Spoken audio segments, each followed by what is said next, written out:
Enoch Andanje ni Chief Principal Bungoma High School.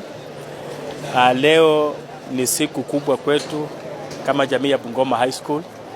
Tumekuwa na maombi kwa wanafunzi wetu wa kidato cha 4, na maombi haya tumefanyia kwa Bungoma Christ the King Cathedral, kwa sababu ilikuwa tukutane na Bishop pamoja na wazazi na wanafunzi kwa maombi ya baraka na wanafunzi wetu, na maombi yamekuwa mzuri.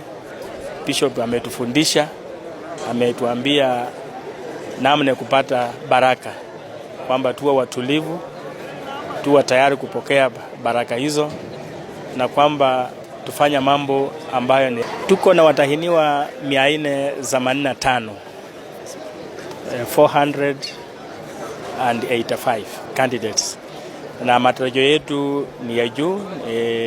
It's a good class. Ni wanafunzi wazuri, wanafunzi wenye nidhamu, wanafunzi ambao wametayarishwa vyema, tumewanovya sawa sawa, na tuna matumaini makubwa kwamba watatupatia matokeo mazuri. Tutaimarika sana kwa sababu mwaka jana tulikuwa na mini ya 7.2, na mwaka huu tunalenga mini ya 8, na darasa hili ni darasa mzuri, na uwezo kuliko hata lile mwaka jana, na tumetayarisha vizuri, tumefanya